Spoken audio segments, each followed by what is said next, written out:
Audio Jungle. Some guy, he's a very tough guy. But the only thing he needs to realize is that he does not have the experience of leadership. Atenyo, Anodon Press, Mama Pat, and Habib have the experience of leadership, and they have been there. All the four of them have been there long before him. Some of them have done 7 years, 60.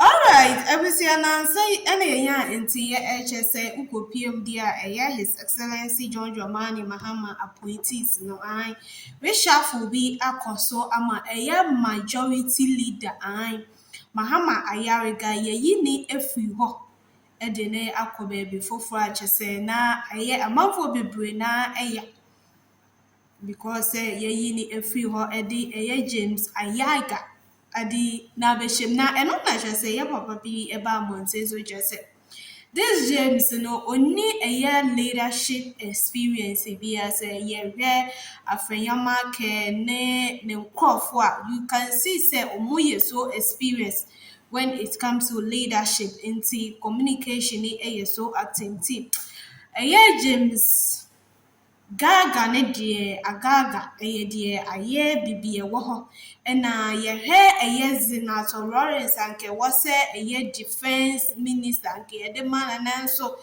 ya mfa ne ankwahye ho ne nso eno nso bibi wo na ebi nso twa se Mahama Ayariga ye ni ti ananse enioma ekoso ewo ni kru a se Ebizia yedi defense minister akoma ne die na say asam da no so papa na amanfo bi mu adwene efa reshuffle yemorem na yenkotie ye papa yi ensem a okafa new majority elect no yenkotie na no di ensem o de betu dwene bi Ayariga is a very tough guy. He's a very tough guy, but the only thing he needs to realize is that he does not have the experience of leadership.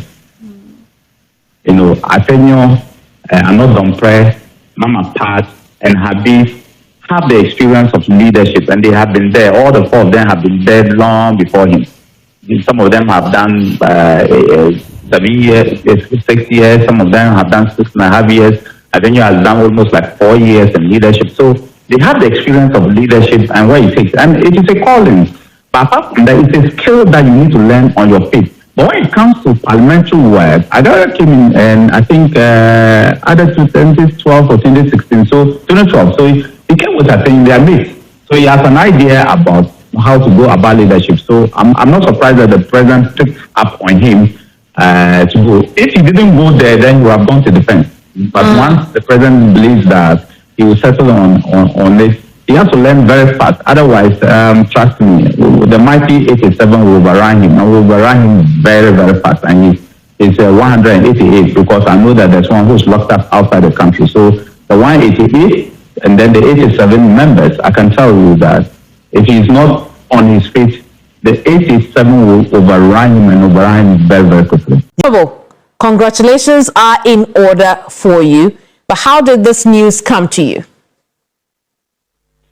Thank you very much. Well, I was quite surprised, but again, I also know that having served in Parliament for quite some time, I mean, anything is possible. So I would like to thank His Excellency, the President, and the leadership of my party, the chairman, and the General Secretary, who have reposed so much confidence in me to have accepted for me to be chosen to serve as a majority leader. I am grateful, and I can assure you that I will not let them down. I will not let the people of Ghana down as majority leader. Very well. Now, Honorable, what's your perspective of this new role? Well,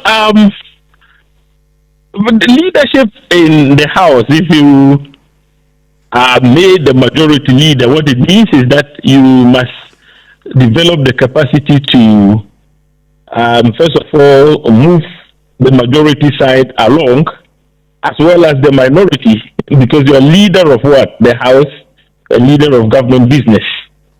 That entails a lot of hard work. You'll be required to learn to build consensus when the need arises.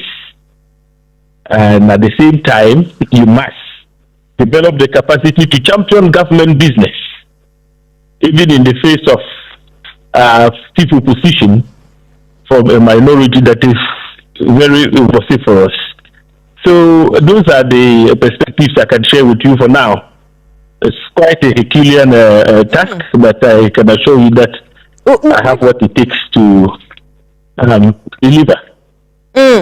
Which brings me to the question, Honorable. What's your mindset taking up these tasks you've mentioned for the new role, in terms of the new role? In that, what should Ghanaians expect from an Agalga leadership? Well, my party has a clear, if you like, blueprint for our country's overall development. So, as majority leader and leader of government business, I would champion the course of government in this quest to deliver on that blueprint and the mandate that the people of this country have given us. At the same time, I would work to ensure that the interest of the people is. Sahin Alexander Apenyomakin, whom critics have said can be vociferous but also very brash. With you as the new sheriff in town, what is your word to Apenyomakin? Well, first of all, Apenyomakin is a colleague, lawyer, members of the bar. We both arrived in Parliament at the same time, and so he doesn't enjoy seniority over me so far as our age in Parliament is concerned. But, of course, we would extend all the courtesies to the minority leadership. But at the same time, the message I have for the minority is that we would play according to the rules. The standing orders are very clear. And so if we play according to what the standing orders allows us to do, I am sure we would have a very interesting parliament.